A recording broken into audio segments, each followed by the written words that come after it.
Doctor Who The Rings of Akhaten, the 7th episode of Series 7, is written by Neil Cross and starring Matt Smith and Jenna Coleman. So Neil, who did Luther, is a Doctor Who fan but never had time to write an episode, so Caroline Skinner asked him to do so. Stephen Moffat was happy that he's part of the team. Jenna Coleman picked this episode as one of her favourites because it's the first adventure for Clara, which allowed the audience to watch the story begin again. Stephen Moffat, Caroline Skinner and Marcus Wilson suggested an alien planet as they shot a big location in a town called Mercy and the Angels take Manhattan.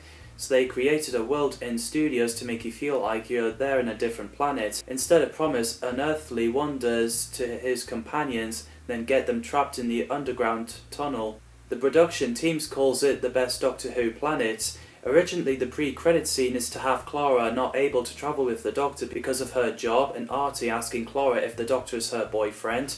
So Stephen suggested the Doctor investigating Clara and her parents, and he loved the idea what they did with the leaf. So this episode begins with a bloke called Dave Oswald walking in the street with a leaf blown onto his face and got saved by Ellie as he almost got hit by a car whilst the Doctor is reading Beano book. So they got in relationship, got married, got a kid called Clara Oswald. The leaf is kept. Clara's mum died. So in the present day for Clara, the Doctor took her to the planet, the Rings of Akhaten. He mentions that he took his granddaughter Susan Foreman there. There's fantastic sets. I love the bit where the Doctor and Doreen barks at each other.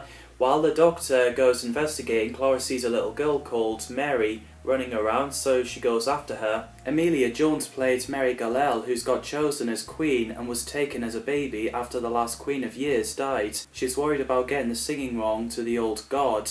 She did so well with the acting and the singing. Murray Gold did a splendid job there. I love her chemistry with Clara, it's handled well. So later, the Doctor and Clara sat with the audience to watch Mary sing. There's Mummy waking up. As everyone is confused, Mary gets flown away and into the room where the Mummy is. So the Doctor and Clara went to Doreen. Clara brought the speeder using her mum's ring to pay for it. Marcus Wilson always wanted to have a speeder bike like in Star Wars Return of the Jedi, and they know how to do it inextensively.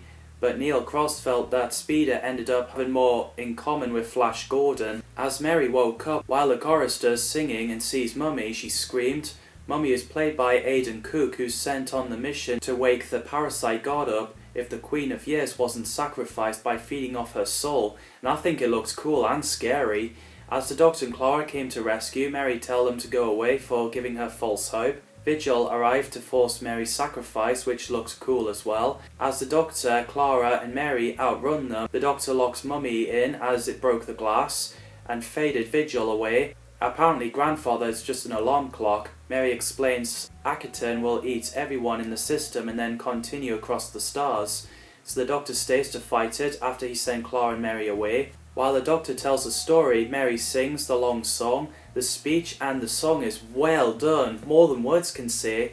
After Akhaten is fed on the Doctor's memories, it slept. However, it woke back up, so Clara uses a leaf which is full of Mother's lost life, a whole future that never happened. So Akhaten fed on it and slept. The effects is fantastic, and I love the face of the planet. It reminds me of Ego from Marvel Comics. As the Doctor dropped Clara off home, she reminded him of someone who died, so she tells the Doctor that he shouldn't see her as a replacement for his old friend, but to treat her as herself. So he did. At least Clara got her mum's ring back. There's great stuff in this episode. Millennium Effects Neil Gordon said he always wanted to do a scene like the Star Wars Cantina, which I love the sound of that idea. He worked on different molds in his spare time in case they could be used in the future. What did you think of this episode? Let me know in the comments down below. Thanks for watching and see you in the next video.